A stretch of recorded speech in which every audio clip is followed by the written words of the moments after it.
Okay, Jake, so I'm going to start, if that's okay. And Christina? Perfect. Okay, so good afternoon, everyone. And on behalf of the National Dutch Equity and Inclusion Committee, I'd really like to welcome you back for the new year and to our first webinar of 2021. I really hope that you're all staying safe and healthy during these challenging times. And thank you also for making it to today's seminar. A few notes before we actually start. So firstly, you can hear children shouting. Apologies for that. But please kindly mute yourself. I will be shortly. And also, if possible, keep your cameras on. And we'll leave plenty of time at the end for questions. So please wait to keep a note of the questions that you have during the talk. And hopefully Christina has requested that we have a very lively discussion session at the end. Yeah, thirdly, I think I really have to say a big thank you to Dr. Christina Richey from NASA's Jet Propulsion Lab for giving this talk, and in particular, so early in the morning for you, Christina. I mean, we really, really appreciate it. So thank you very much for presenting today and sharing your thoughts. So a few notes about Christina. Dr. Richey, am I pronouncing your surname correctly? Richey, it's okay. Sorry, okay. I should have checked with you earlier, but Dr. Richey is the program manager for the Planetary Science Research and Analysis Office at JPL. Christine is additionally an affiliate on the Europa Clipper mission. Prior to joining JPL in 2018, they worked at NASA headquarters as a program officer and the deputy science advisor for R&A. In addition to their science activities, Dr. Richey has held several leadership positions and actively engaged in education and public outreach opportunities. They're also currently the co-chair of the EDI working group of the NASA Planetary Science Division Assessment Group, which recently worked to create and highlight major idea paper efforts for the 2023 Planetary Science and Astrobiology Decadal Survey that Christina will be talking about here. And amongst many awards, in 2015, Dr. Richey was honored with the AAS Division of Planetary Science Meritorious Career Service Award, the Harold Mazursky Award. So thank you so much for making it here, and I'll pass over to you. Thank you so much. Thank you for having me, first and foremost. I'm super excited to present, even if it is 7:30 in the morning here. I'm going to go ahead and start my slideshow. And I just hit the, let's see, thumbs up if it's in presenter mode for you all and you all just see the slides. Yes? Okay, great. Perfect. I just want to note real quick, in these slides, you see there is a QR code right here on the slide. That QR code is going to link you directly to the public-facing version of this presentation. So there's no need to ask in the chat box whether or not you're going to get a copy of these slides because they're already up on a Google Drive for you to publicly access at any time. I have noted several papers throughout this talk, several national reports. If you go to the public-facing link, all of those links work. I tested them last night, so you'll be able to read far more available information that's out there on all of the topics that we cover today. This is going to be a very broad general talk, and it's going to be coming from the perspective of primarily the United States planetary science groups, because that is the group that I have primarily focused on working with in the last 10 years of my career. So just note that when you see a lot of the different demographic surveys or workplace climate results, those are the groups we primarily worked with. That being said, this is meant to be an introduction for you to be able to take some of these different types of surveys and demographics and use them within your own communities, build surveys for your own communities. I should note that the views and opinions expressed in this presentation are that of mine as the author, and they do not constitute or imply endorsement by the United States government or the Jet Propulsion Laboratory, California Institute of Technology. Okay, now that we got the bureaucratic part out of the way, Let me go ahead and start by acknowledging and honoring the Indigenous communities native to the regions that we're in right now, and recognize that our institutions, particularly those within the United States, but around the world, are built on Indigenous homelands and use Indigenous resources. In my case, I'm currently here in the Pasadena, California region. I recognize the Tavunga people as the past, present, and future caretakers of the land I am on today. I also wish to recognize and acknowledge the very significant cultural role and reverence that the summit of Mauna Kea has always had within the Indigenous Hawaiian community. I'd also like to recognize the ongoing, overdue national and global scale response to racial injustice and affirm that Black lives matter, Black scientists matter, Black contributions matter, and Black experiences matter. Okay, so I purposefully kept the first slide a little vague on the term idea. What do we mean by idea? Or many of you have heard EDI, EDIA, or DEIA. These 3 to 4 letters actually represent 4 words that are creating this acronym. Diversity refers to a broad representation of a community's demographic mix. It takes into account the elements of human difference, focusing on racial and ethnic groups, sexual orientation, gender, gender identity, disabilities, religion, age, and prospects arising from different backgrounds. Inclusion refers to the degree in which diverse individuals are able to fully participate in the decision-making process. I'd like to note that diversity, think of it as a vegetable platter. You have all of your different vegetables placed there so that you can see each different type, like how many peppers do I have? How many pieces of lettuce do I have? How many grape tomatoes? Inclusion, I like to see as the salad. Everything's mixed together, and you're able to see the degree in which each one of those different vegetables are fully giving you the flavor of your salad. So what degree in which diverse individuals are able to participate fully in the decision-making process within the group or organization? Not all inclusive groups, not all diversive groups may be inclusive. So you can have a group that's diverse, but not everybody is getting the ability to fully participate. Improving equity promotes justice, impartiality, and fairness within the procedures, processes, and distribution of resources by institutions and systems. Now, you may think, I thought the E was for equality, not equity. And here in the bottom screen, we have an example of the difference between the terms equality and equity. So let's just pretend for a second that NASA's Jet Propulsion Laboratory has decided to do a program where they decide to allocate a bicycle to everyone to be able to get to and from work. But they decide that that bicycle is going to be based off of the standard model of what an employee looks like at JPL, which in that case would mean probably a male whose body is, say, 5'8" to 10" in height. Now, I'm 5'6", so riding a bicycle that's made for someone 2 to 4 inches taller than me is going to be extremely difficult. And while I'm able-bodied to be able to ride a standard bicycle, not all of my colleagues have that ability status. So equity is the chance to provide a bicycle that would allow everyone to be able to fully participate in the activity. So see, equity is promoting fairness and impartiality and justice within the procedures. Accessibility is the ability to have the use of or make the use of facilities, technology, products, etc., by as many people as possible, including those with disabilities. So these are the 4 key terms that we're going to be focusing on today as we talk about these different types of surveys. So collecting demographic information at all levels, both broadly and within individual fields and departments, is one way to gather and understand issues with diversity.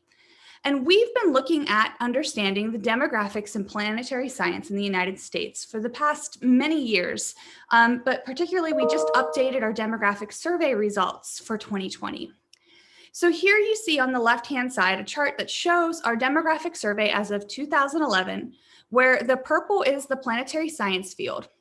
The orange is the US 2010 census data. And the green here is the US 2050 census data. And this is racial makeup of the field. And you can see that we are a majority, 86% white within the field of planetary science. We then have a large Asian population, and we have a very small, compared to what is available within the US population, Black and Hispanic communities. If you take a look at the 2018 NASA workforce data, and you compare that in a representative ratio to the NASA civilian labor workforce population, you're able to see how NASA compares to the demographically available sets of individuals. So this is overall for NASA here, and this is the science and engineering groups here on the right side of this chart. And what you can see is that we are representative, particularly in the science and engineering groups, for white individuals, and we are overrepresented for Asian American or Pacific Islanders. However, we are underrepresented in both women, Latin Hispanic-X, African American and Black, and American Indian and Alaska Native. Now, as I mentioned just a moment ago, we were able to update the demographic data just this year through the 2020 Division for Planetary Sciences Workforce Survey.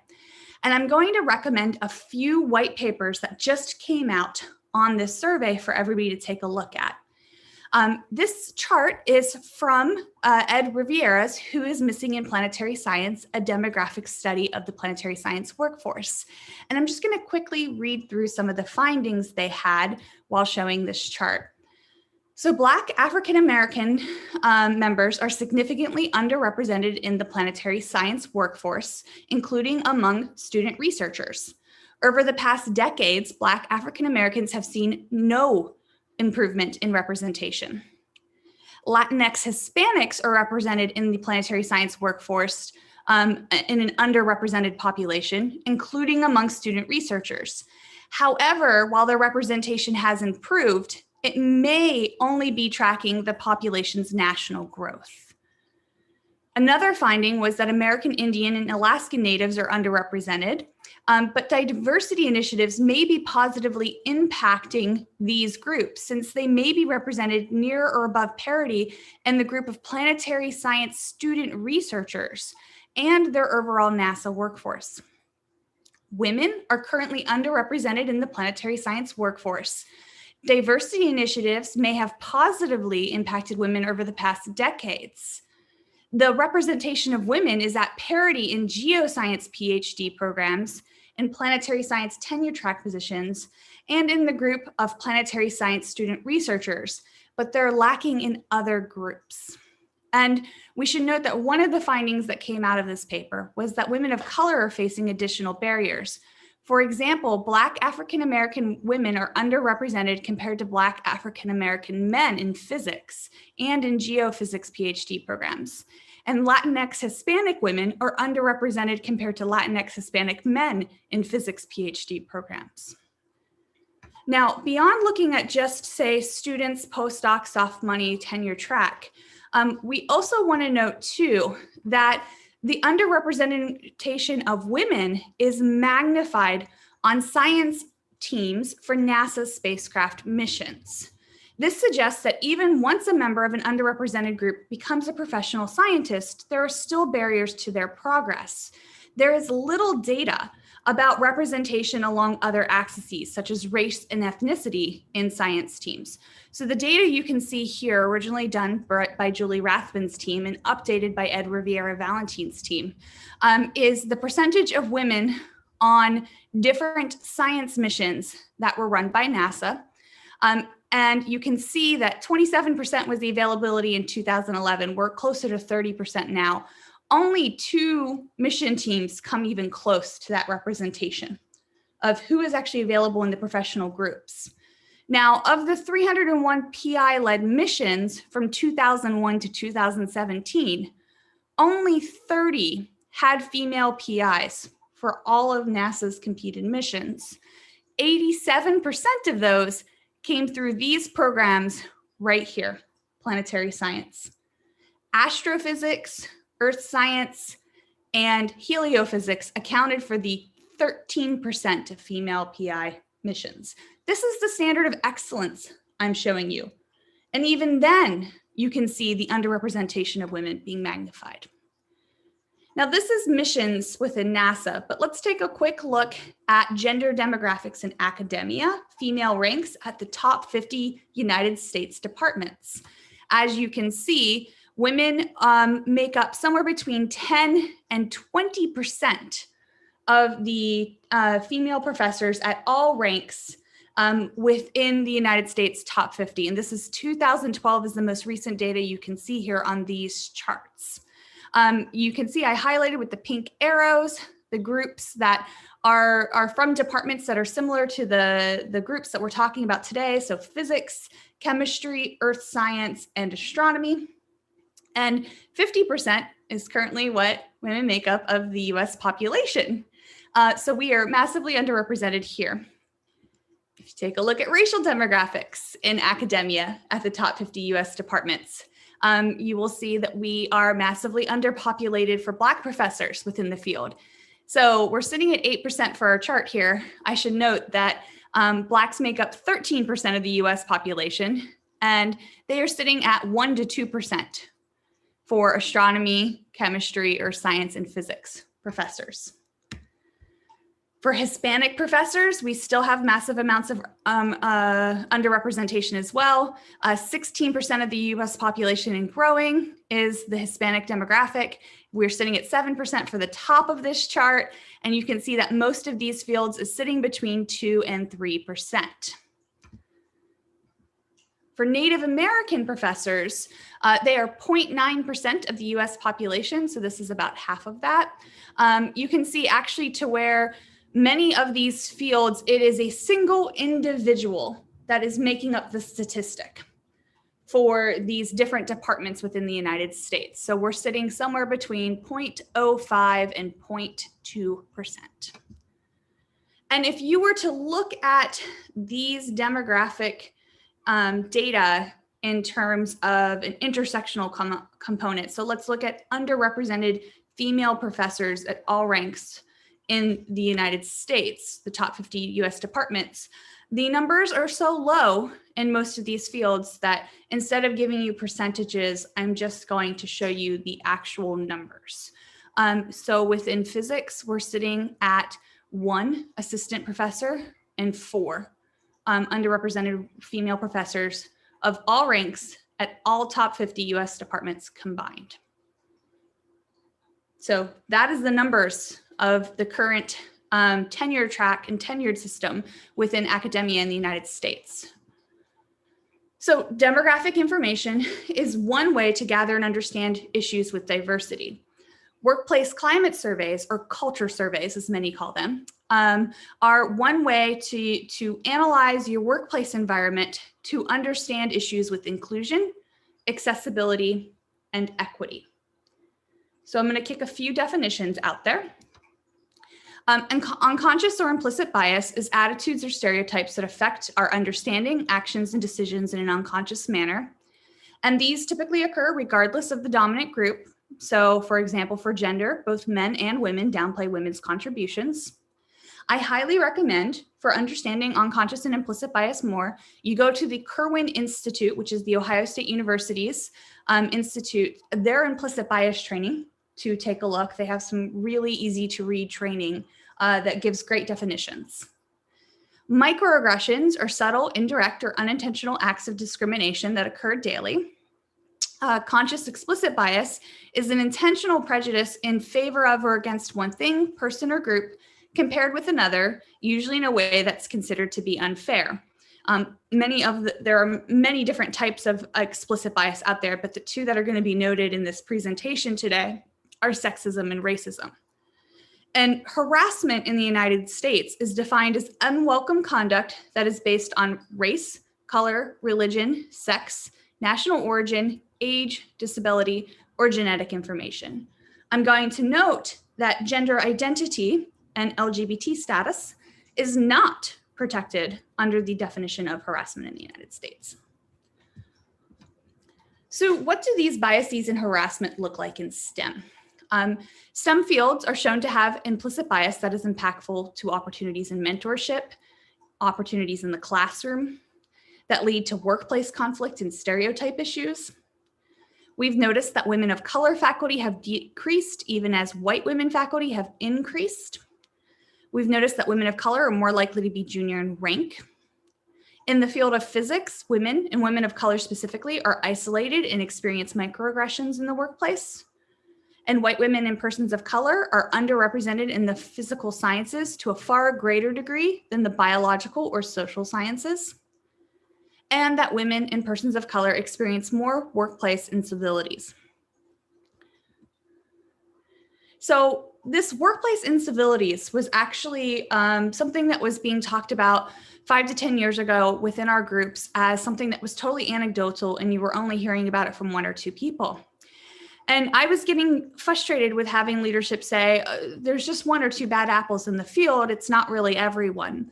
And so we decided through the Committee on the Status of Women in Astronomy from the American Astronomical Society to do a workplace climate survey of the fields of planetary science and astrophysics to understand whether or not the workplace environment was inclusive, whether or not it was safe and friendly for all.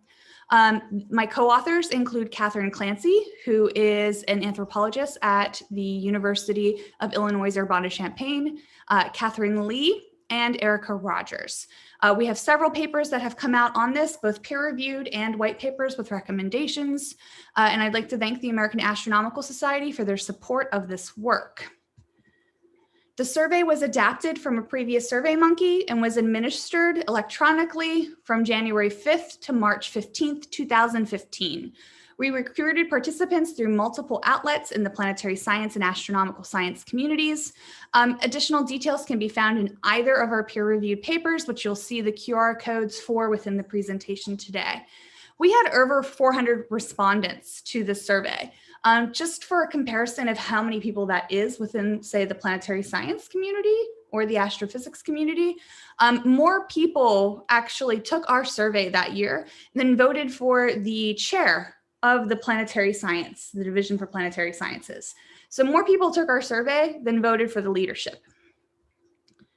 Here are some of the more stark results that came generally from our survey. 88% had heard negative language within the workplace. 39% reported some form of harassment. 27% felt unsafe within their workplace within 5 years of the 2015 survey. And we saw a statistically significant association with skipping professional events, hearing negative comments, experiencing harassment, and feeling unsafe.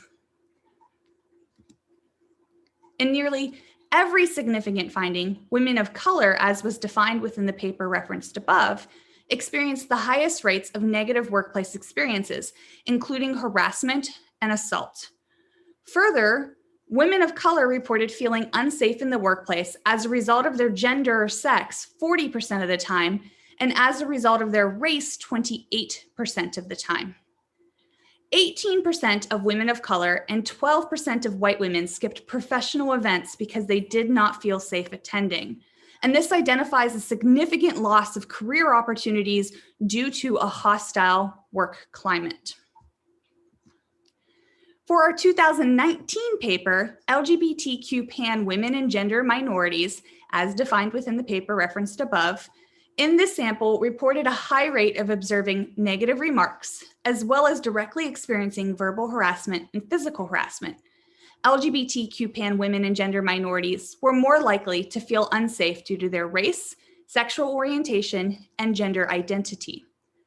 Not only did LGBTQ pan women and gender minorities observe more homophobic and transphobic remarks than their cisgender straight female peers, they were more likely to feel unsafe at work due to their race, sexual orientation, and gender identity. They were more likely to be verbally harassed due to sexual orientation and gender identity.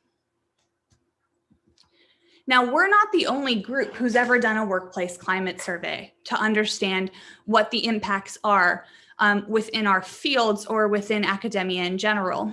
In 2018, the National Academies of Science, Engineering, and Medicine did a study on sexual harassment in academia, and the report actually came out in 2018. Their findings showed that approximately 50% women faculty and staff in academia experience sexual harassment while in the workplace. And between 20 to 50% of students in science, engineering, and medicine experienced sexual harassment from faculty or staff. Organizational climate is by far the greatest predictor of the occurrence of sexual harassment, and ameliorating it can prevent people from sexually harassing others. In 2016, the American Physical Society did a report on LGBT climate in physics and showed that LGBT physicists with additional marginalized identities faced greater levels of discrimination, but that the overall climate experienced by LGBT physicists was highly variable. Transgender and gender nonconforming physicists encountered the most hostile work environments. Again, this is within the United States. And in 2020, the American Institute of Physics did the Team Up report, which was meant to show systematic changes that could increase African Americans with bachelor's degrees in physics and astronomy. And one of their major findings was that the persistent underrepresentation of African Americans in physics and astronomy is due to the lack of supportive environments for these students and the enormous financial challenges facing them and the programs that have consistently demonstrated the best practices in supporting their success. And that solving these problems would require addressing systematic and cultural issues and creating a large-scale change management framework. So these surveys, collecting data from them and using the data to analyze your workplace environment is one way to understand issues with inclusion, accessibility, and equity. But you can't just stop with doing the survey and say, oh, well, we now understand what issues we have. The key next step is to create recommendations followed by policies that actually impact IDEA or DEIA for the better. So I'm just going to note some of the recommendations that have come from these different national reports or from the Workplace Climate Survey that my group did. From our 2017 paper, we actually showed that you needed to have education on appropriate workplace behavior be required for all employees, not just managers. Diversity and cultural awareness training is necessary to raise awareness and understanding of the problems faced by women of color and other underrepresented groups. Leaders need to model inclusive behavior and define inclusive culture. And when abuses are reported, instigators should be swiftly, justly, and consistently sanctioned. With our 2019 paper, just like we did for the 2017 paper, we used recent best practices reports and National Academy reports to help us with creating our recommendations. So from the 2019 paper, leadership needs to prioritize the safety of their employees. They need to conduct climate surveys and employ subject matter experts, and they should swiftly resolve issues revealed by the survey.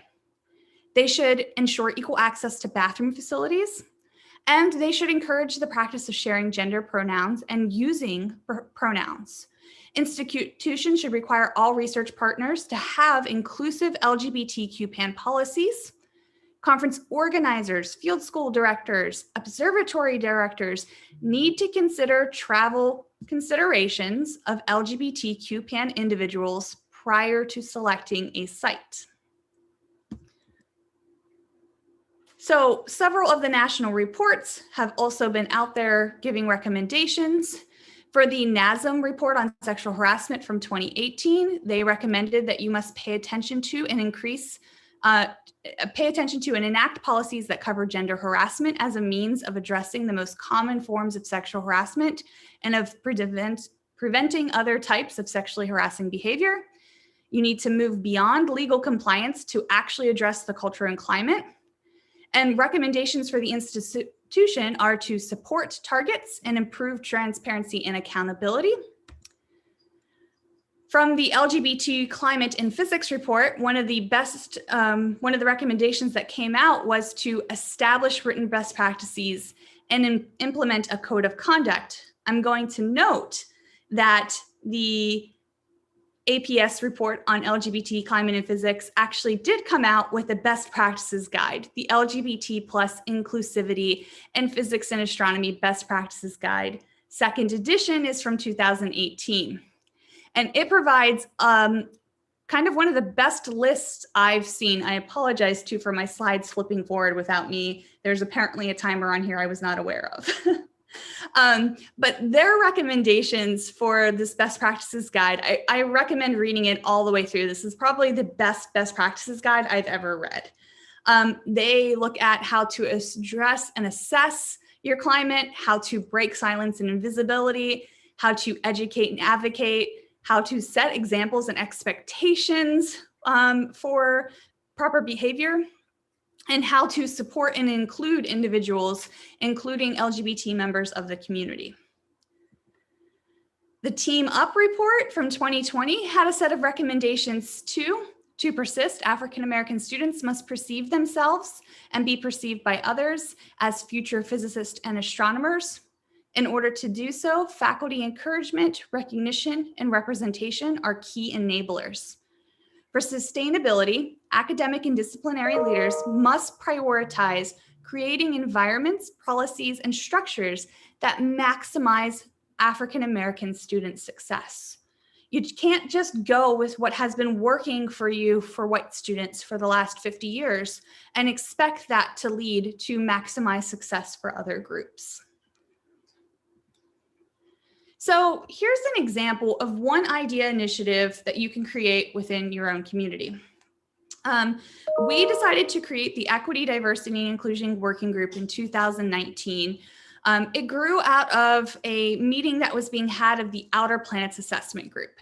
Just so you know, each one of these different AGs meets together within their different planetary body schemes, comes up with recommendations, and these assessment groups or analyses groups actually take their data and their recommendations and findings straight to NASA and provides recommendations straight to NASA. So this group really has kind of the authority to be able to give guidance to NASA. The Equity, Diversity, and Inclusion Working Group is a cross-ag working group that is charged with creating an organized structure to provide and disseminate recommendations, resources, and findings associated with idea issues to not only the larger ag steering committees, but also back to the greater planetary science community. The EDI working group has a steering committee that includes at least 2 representatives from each of the different ags we have, as well as representatives that are part of the social science field. So Janet Vertesi is a sociologist at Princeton, and membership from the Division for Planetary Sciences Professional Culture and Climate Subcommittee. So we have each of the ags represented. We have the Professional Culture and Climate Subcommittee representative. We have our sociologist, and then myself and Moses Malazzo are currently acting as co-chairs for this group. Now, one of the big things that we decided to work on within this group is the collection and recommendation of white papers to the State of the Profession deadline of the decadal survey. Just so you know a little bit about what the decadal survey is the Planetary Science Decadal Survey is this recommendation document that comes out once every 10 years.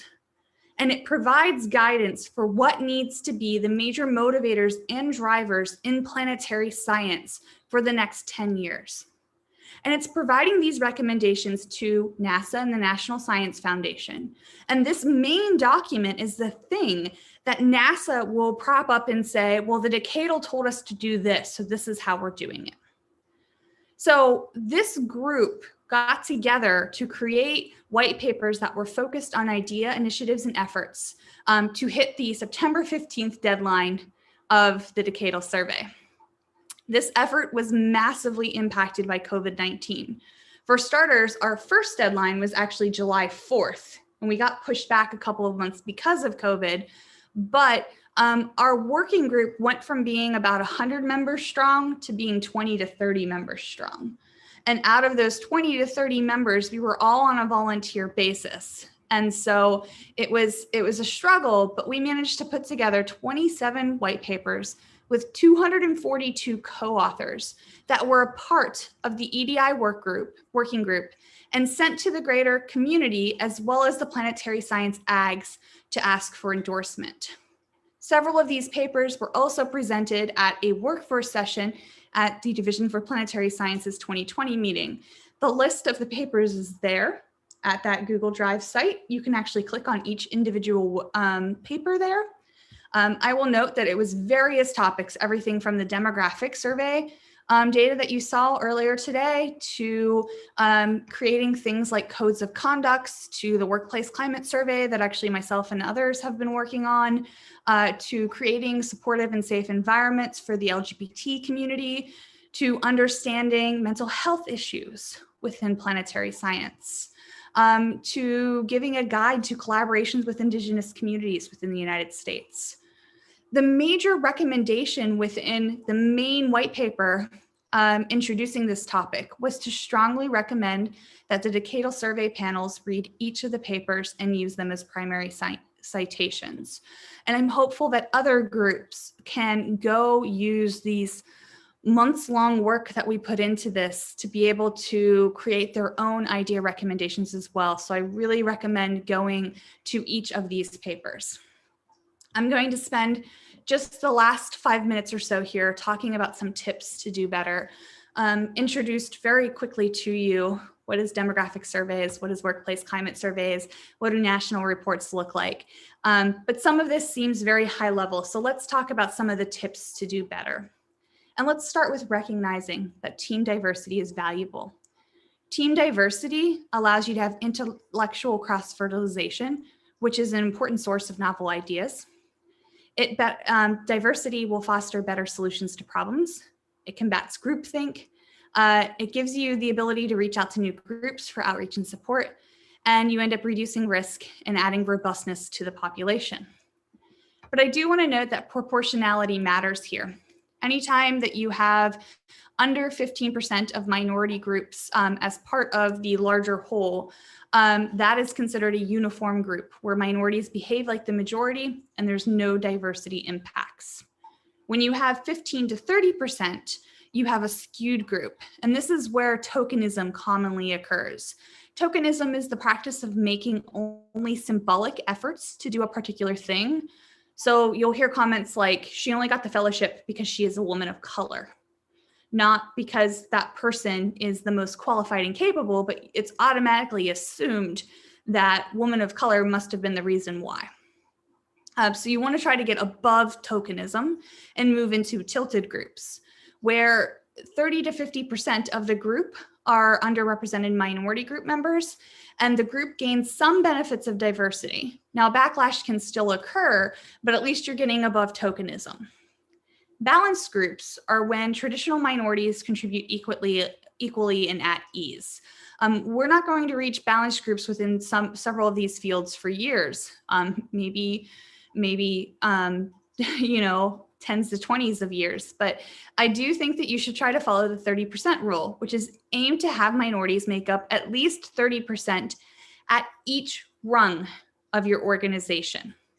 So it's not helpful if 30% of your student population is minorities, but 0% of your tenured professor population is minorities. The power dynamic is not balanced there. Some more tips to do better: collect demographic information and use it to build policies, diversify your network and institution, make sure you're amplifying minority voices in the room, work with experts in the field of demographic data to collect that data, and work with social scientists to study workplace climates. Use the data to drive your policies to make change for the better, and work within your institution's values. Institutions create values so that they can say what is significant and important to them and what they're willing to provide resources to support. Both JPL and NASA have inclusion as one of their values within their institution and organization. Make sure that you're aware of unconscious or implicit bias, and discuss how these affect your daily work efforts. Utilize implicit bias mitigation techniques to make for a more fair process. Use them in reviews and move towards a dual anonymous method of review. Offer and take bystander training. The Step Up program here is free. You could go on that website today and download the materials. But I really think that bystander training is one of the key components to success for creating more safe environments. And remember to account for all components of DEIA when building your policies. This next one really shouldn't have to be said out loud, but I'm going to say it anyways. You should avoid making sexual remarks when in the work environment. And you should avoid trying to make sexual advancements at folks beneath you in the power dynamic. You should lean into your own discomfort. We all need to learn about benevolent sexism, white supremacy, mansplaining, tone arguments, and we should work to avoid these behaviors. But I do want to clearly state that it is not, I repeat, not the job of marginalized communities to teach you these things. There's this awesome thing called Google. I highly recommend everyone give it a shot. Know when to listen and understand that critiquing the system isn't critiquing individuals in charge of the system. It's trying to create a system that works for everyone. Take more time to learn about systemic racism, avoid victim blaming, and have policies in place that actually help victims. And when you do all of these things, don't expect a cookie. And for those who have been an ally a long time, or you're someone who has actually dealt personally with being harassed or assaulted, it is 100% okay to take breaks. Please remember self-care and avoid burnout. And with that, I'm going to go ahead and stop. Again, you can revisit these slides by going to the QR code. You can see all the additional resources and the references if you visit the QR code. So that's all available on the website. But I'm going to stop sharing the slides, look at all of y'all's faces, and take questions. Thank you.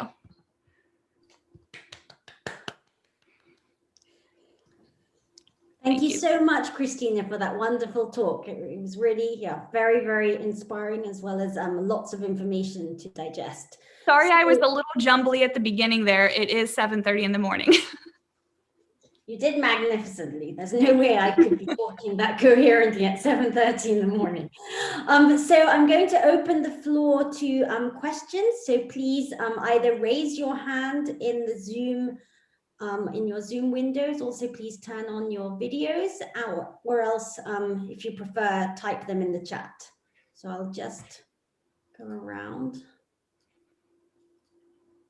And please don't be shy. I think any question. And while we're waiting, I just want to note too, that was a lot of information. I jam-pack this presentation. And the reason why I do that is because I want you to get excited about what you just heard, to go back to this slide deck at a later date, and then really dig deep into the data that's at hand and available to you.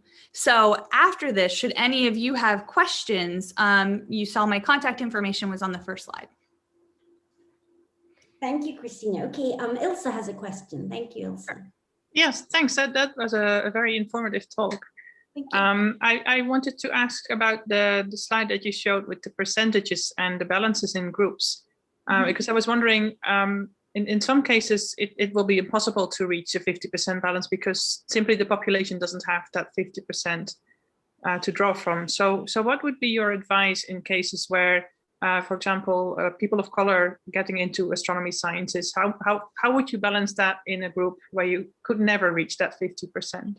So try to aim for 30% for people who do not look like the traditional majority. So the traditional majority in most of our groups are heteronormative, able-bodied status white men, right? That are cisgendered, yes. So try to have at least 30% of the group look different from that. Because what happens with unconscious bias is you get used to walking into a room and having the selection bias of saying, I always expect this room to be mostly full of white men. And when I notice that it's not just white men within the room, you go, oh, hey, there's a woman of color here today. Oh, hey, there's 4 women of color compared to 8 white men. When you reach that 30% realm for underrepresented minorities within the population, making up the room, people stop counting and they stop saying, oh, science is only white, heteronormative, cisgendered, able-bodied men. And instead, they start focusing on what science is. So if you're creating a review panel or something along those realms where you have a group of people coming in and they are reviewing documents or maybe a hiring committee, you should aim to have at least 30% of those committees be made up of underrepresented individuals. I do not just mean women of color. I mean women, I mean men of color, members of the LGBT community. Make it so that the image in your brain that is what is a scientist changes, because that's what helps to mitigate the bias from entering the process. The other thing the other thing to note is when you're mitigating biases, you want to make sure that you have evaluation criteria that are very explicit and clear right from the beginning. And you want to hold yourself to those throughout the entire process. Don't let people lean on things like, oh, this is my friend, I trust them. Instead, focus on how do they actually fit within the criteria we've already given. Okay, thanks. Yes, that's very clear. Yep. Any other further questions? Jean-Michel.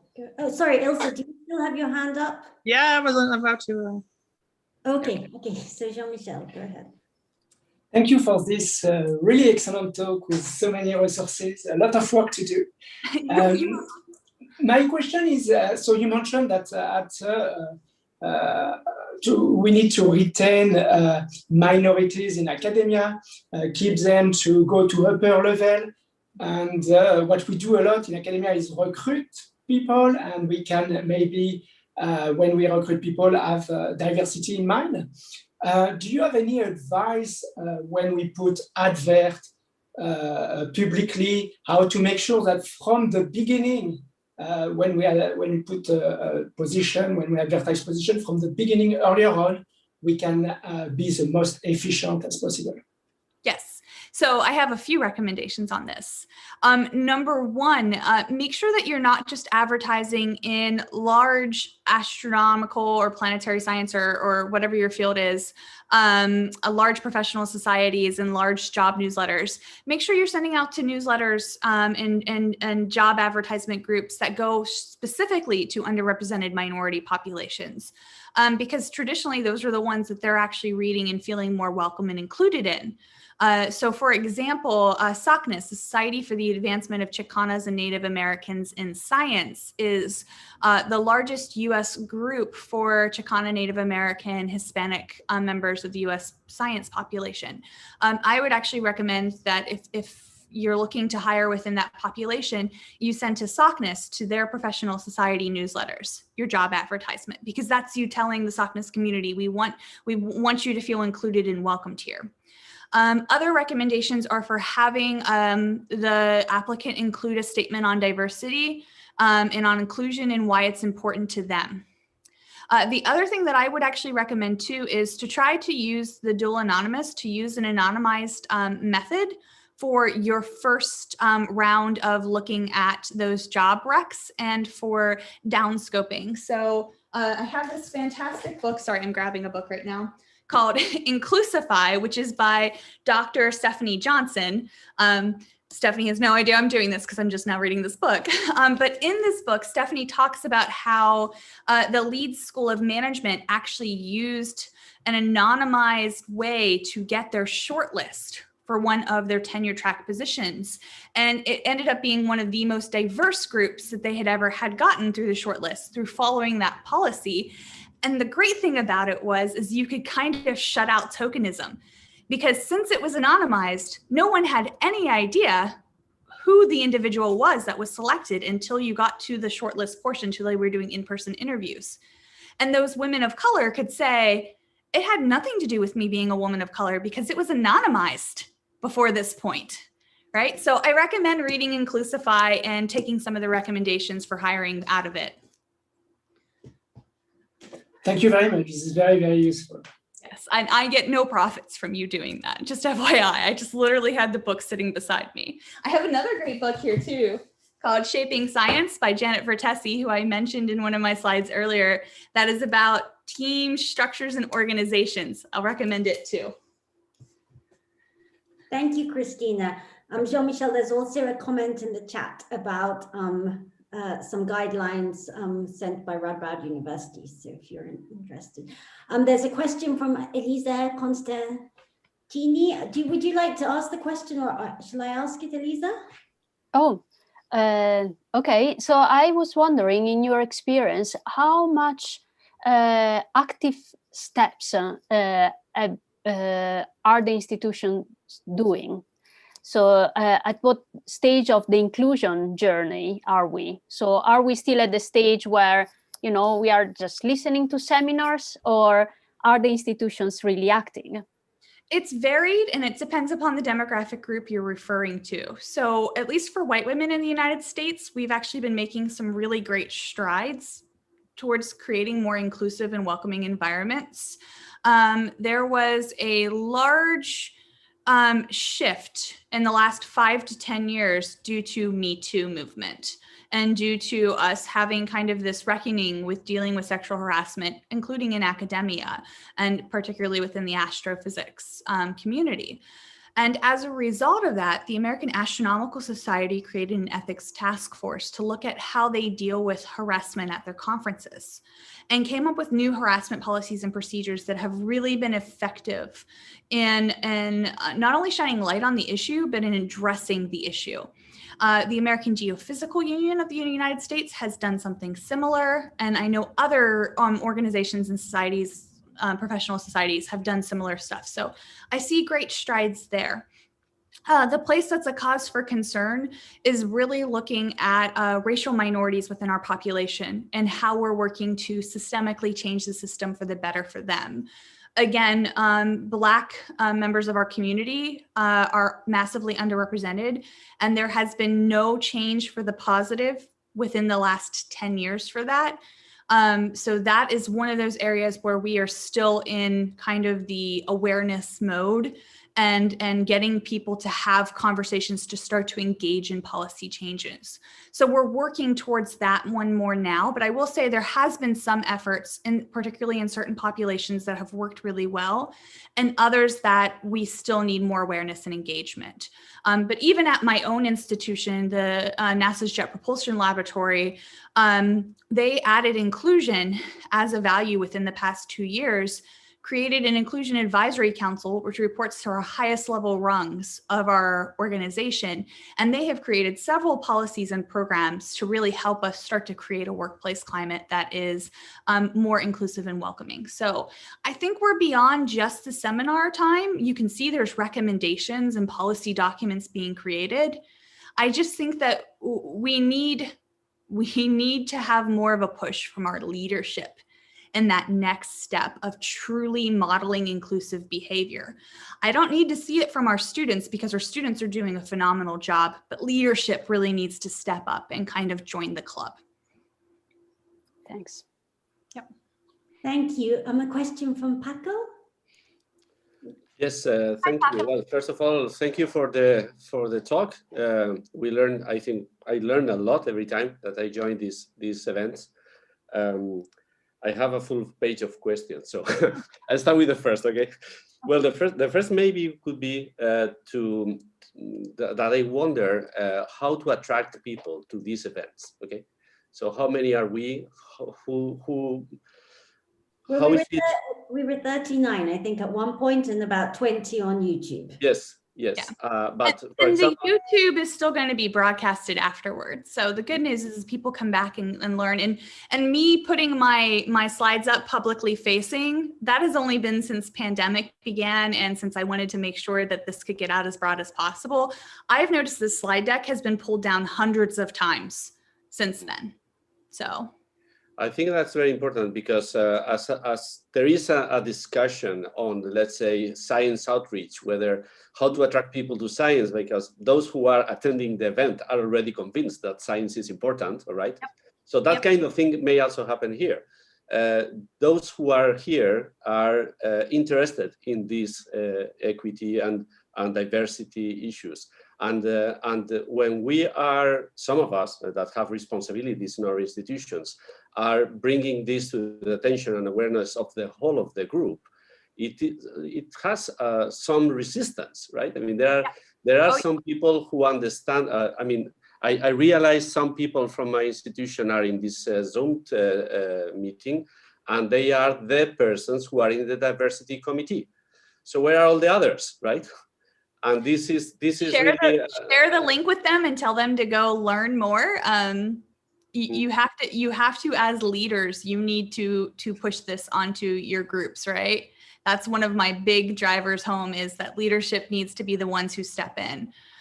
Yes, I love the fact that all of you are here and are actively engaged and dedicating your time towards the EDI working group, but make sure that your leadership is also dedicating their time towards understanding these issues. You know, the definition of a leader is someone who is there to provide guidance and resources to the rest of the group. You only get put into a leadership position because someone needs to lead this realm, right? This organized collective whole. You're then responsible for helping to make sure the dynamic for that entire organized whole is one that is inclusive, kind, and just, right? And so as the leader, they need to be disseminating this as well and saying it's important. There is a lot of work to do, I promise you. Yep. Oh, yes, I know.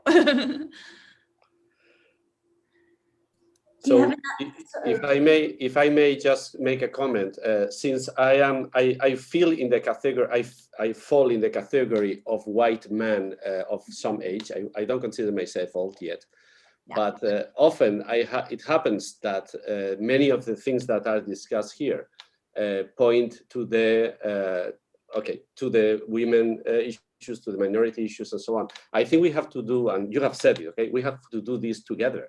I mean. It is not sufficient if in order to talk about the woman's problem, there is a panel of women. I mean, it has to be everybody there, because it's the only way that we can actually make this a success. Absolutely. We need the majority to be on board and be proper allies during this. You know, when I first started giving talks on understanding IDEA issues, I was always relegated to the women's lunch, which was super disappointing because I was basically going into a room full of people who completely understood the issue. And saying, here's the issue. And they're like, yeah, we know. How do we solve it? Again, it comes back to your leadership being your allies. And our leadership within our population are primarily the majority component of our population. And so we have to have allyship from everyone.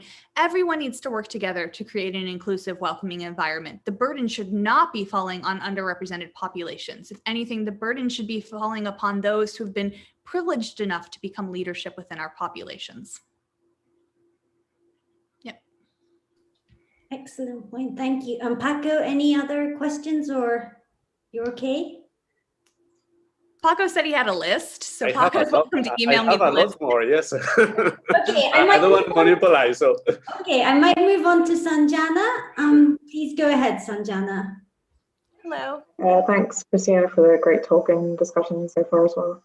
I'm from my university, and we're actually in the process of trying to roll out a climate survey in the astronomy department. We did have one a couple of years ago, but there was some pushback from certain people with this notion that forcing people to like tick a box and say, oh, I'm from this community, is actually further creating divisions. I personally see quite a lot of merit in recording and measuring the diversity problems in the department, particularly when it is still heavily dominated by one type of people. How do you, maybe what suggestions would you have for trying to help people see that there is really a value to these measurements, and that if people from these communities don't feel marginalized themselves by ticking a box saying, yes, I'm a woman, yes, I'm a person of color? Yeah, so one of my big things is, number one, make sure that they understand that the data is not being created to create any sort of moment where one group is going to be taken advantage of because they're that underrepresented group who's checking the box. So finding ways to only publish the data that are safe for each of those groups, that don't self-identify. You know, within statistical science, when we actually publish these results, we're all IRB certified, institutional review board certified to be testing with human subjects. And one of the big things with that is the ethics of making sure that as you publish these results, you don't self-identify members within the community. As you're doing surveys within your individual department, you're going to be at these lower statistical numbers to where that can happen, but then having it made very clear that those numbers are not the thing that's going to be presented to the department as a whole, I think helps to address some of that safety and that element of I don't want to be seen as just a checked box. You don't want to treat people as the other, right?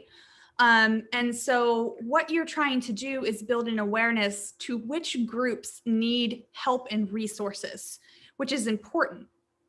And that is what you want to use the data for. But you're not saying, oh, it's only women of color that have a problem, right?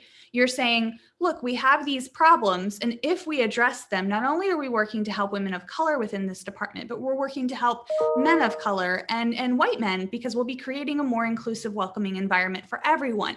And that's super important and helpful. So I think it's about the way that you kind of discuss how you're building the policies and recommendations and afterwards, and how you report out this data to make sure that it's safe so that no one feels like they're being pinpointed.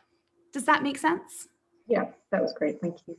Mm-hmm. Are there any questions before I return to Paco from students in particular who would like to, or postdocs who would like to ask questions to Christina? Otherwise, I'll let Paco, your hand. Yeah, please go ahead. Yes, thanks. Actually, recently I had to fill up one of these, polls or whatever, in which I had to decide whether I was white or Hispanic, because I'm from Spain, right? Actually, being a director of an institution and Spanish is not so common. Huh? It's kind of a diversity issue, believe it or not, right? But this was not my main point. My main point is I like this idea very much of the blind surveys or the anonymous thing. Dual anonymous, yep. Yeah, but sometimes that also hurts the diversity, and I will explain why. I've been a reviewer of Marie Curie applications for many years, and the fact that you are evaluating a woman who has been on parental leave, maternity leave, or taking care of the kids for a number of years, in order to put that information in the context of the number of papers that have been published, became extremely useful. So that did not happen years ago.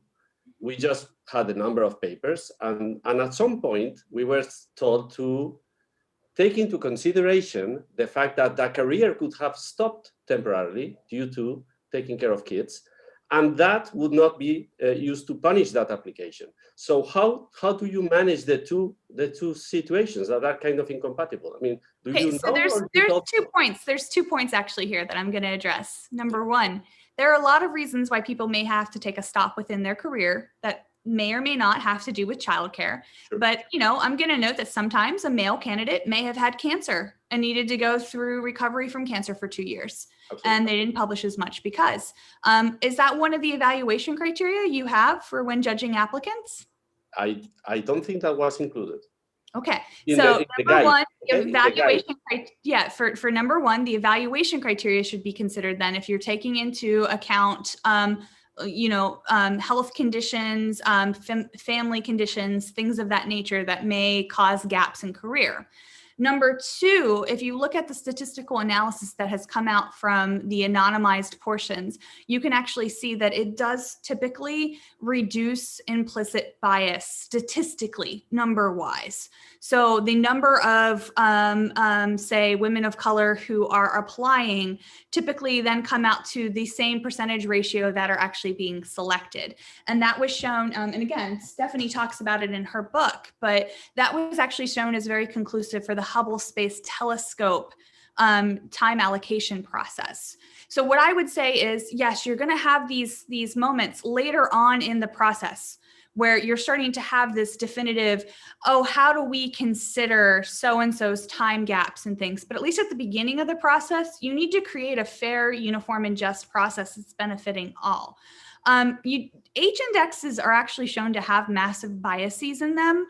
At one point, it was shown that women took on average something like 6 extra months to publish a paper. So is that really an evaluation criteria that we want to use as the standard for our community if in fact it itself has bias issues in it? Or do we want to address those biases, right? So yes, you're going to have, anytime you're using the human element, you're going to have moments where people are going to be discussed as humans, as people, as having families, as having, gaps within their careers. And those are important moments to have. But if they're not a part of the standard evaluation criteria at the beginning, they should not be treated as such at that point. Does that make sense? Yeah, I think that's why I think it's so important to be aware of these issues, because often you are given instructions written by somebody who is also human and may suffer of these problems, maybe without noticing, without realizing of this. Right? Yeah. Okay. Thank you.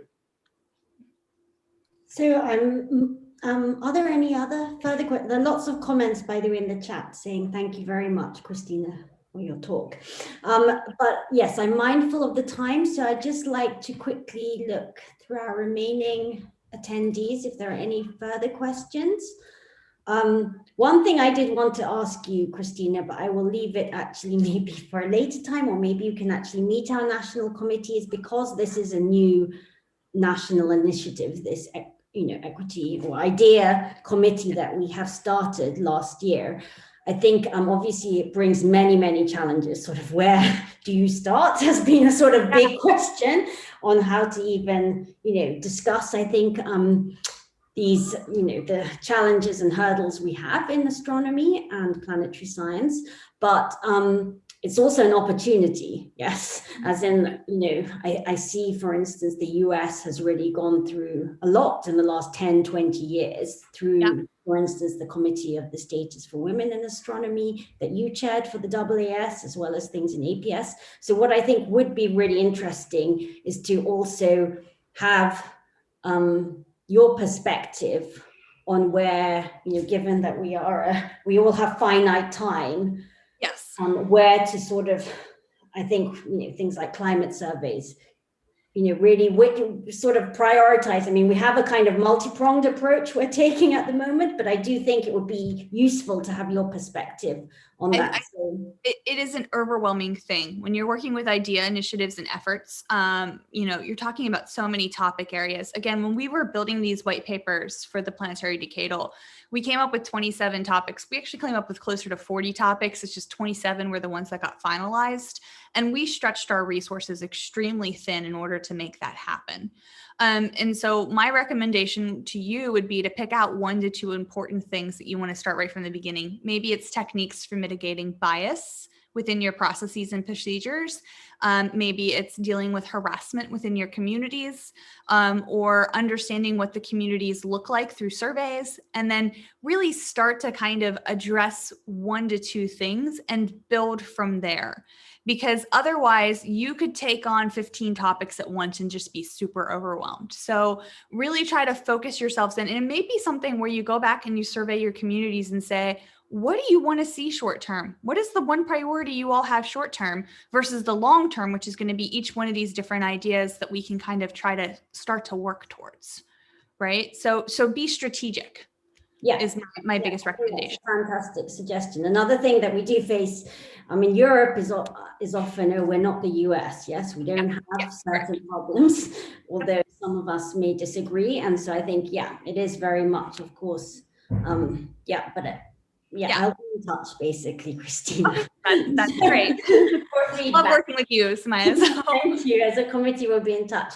But on that note, I'd really like to say thank you so much for your talk and for your time and for waking up so early. No problem. Thank you all for having me. Really excellent. And I know actually, even the director of our Institute in Astronomy asked, for the talk to be recorded so that he can watch it later. So I know that there will be several people also in leadership who will be hopefully watching this.